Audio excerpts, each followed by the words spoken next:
নমস্কাৰ বন্ধু বান্ধৱী তথা শুভাকাংক্ষীসকল ৰূপম লাচিত অফিচিয়েল এই ইউটিউব চেনেলটোলৈ আপোনালোকক আদৰণি জনাইছোঁ। আহক খন্তে সময় ভাৱৰ হতে অনুভূতিৰ হতে কথা পাতোঁ। খেদিলে শিয়াল পাবা কি, মাৰিলে শিয়াল খাবা কি। এই কথাষাৰৰ অৰ্থ এয়াই যে আপুনি যদি খেদি খেদি শিয়ালটোক ধৰেও তাৰ পৰা কিন্তু আপোনাৰ একো লাভ নহয়। ঠিক সেইদৰে মাৰিলেও অসাধ্যৰ বাবে ইয়াক খাবও নোৱাৰি। গতিকে অনাৰ্থক কষ্ট লাভ নোহোৱা কাম। কিন্তু এই কথাকেইটা কোৱাৰ অৰ্থ এয়াই যে আজি আপোনালোকৰ আগত যাক পৰিচয় কৰি দিবলৈ ওলাইছে তেওঁ এটা খুব সুন্দৰ কণ্ঠৰ অধিকাৰী, যিটো আপোনালোকে ভিডিঅ'টো চালে গম পাব। আৰু এই যে তাৰ প্ৰতিভা, এই প্ৰতিভা কিন্তু লাভ নোহোৱা কাম নহয়। তেওঁ হৈছে মোৰ খুব মৰমৰ ভণ্টি হিমাশ্ৰী চুতীয়া। আহক অকণমান সময় দিয়ক, যিকণ সময় আপোনাৰ কিন্তু অবাবত নাযায় তাৰ প্ৰতিশ্ৰুতি মই দিছোঁ। আৰু হিমাশ্ৰী চুতীয়াৰ বিষয়ে বহু কথাই ক'ব লগা আছে। তাইৰ ব্যক্তিত্বৰ, তাইৰ পৰিয়ালৰ পৰিৱেশৰ কথা, তাইৰ সংগীত জগতৰ কথা সকলো কৈ যাম, কিন্তু ইয়াৰ পাছৰ পৰ্যায়ৰ ভিডিঅ'ত আমি ক'ম। ভিডিঅ'টো যদি অলপ ভাল পাইছে লাইক, কমেণ্ট, শ্বেয়াৰ লগতে ছাবস্ক্ৰাইব কৰিবলৈ নাপাহৰিব।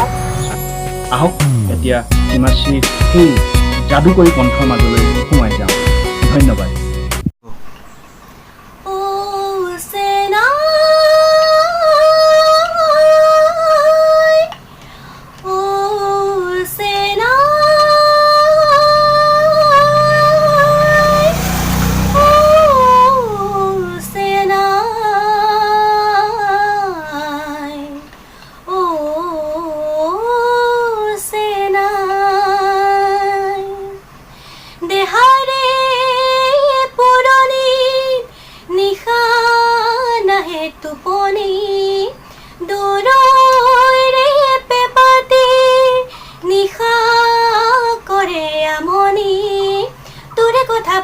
জাগৰে ৰাতি যাইছে নাই তোলৈ মনত পৰে, অ চেনাই তোলৈ মনত পৰে, অ চেনাই তোলৈ মনত পৰে।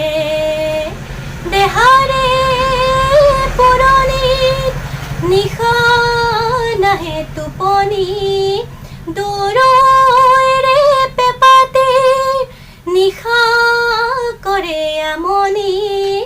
তোৰে কথা ভাবিও জাগৰে ৰাতি যাইছে নাই তোলৈ মনত পৰে, অ চেনাই তোলৈ মনত পৰে, অ চেনাই তোলৈ মনত পৰে। বহাগ বিহুৰ বতৰ আহিল গমেই নাপালে, খোপাতে মোৰ কেতেকী ফুল গুজি নিদিলি। বহাগ বিহুৰ বতৰ আহিল গমেই নাপালে, খোপাতে মোৰ কেতেকী ফুল গুজি নিদিলি। ঢোল পেপা গগনা বাজিছে মোৰ চেনাই ধন, ঢোল পেপা গগনা বাজিছে মোৰ চেনাই ধন, কহুৱা তোলাৰ দৰে উৰিছে মোৰ চেনাই ধন।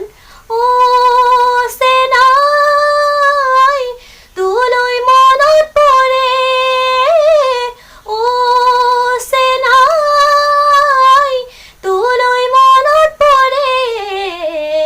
দেহাৰে পুৰণিত নিশা নাহে টোপনি, দূৰৈৰে পেপাতে নিশা কৰে আমনি।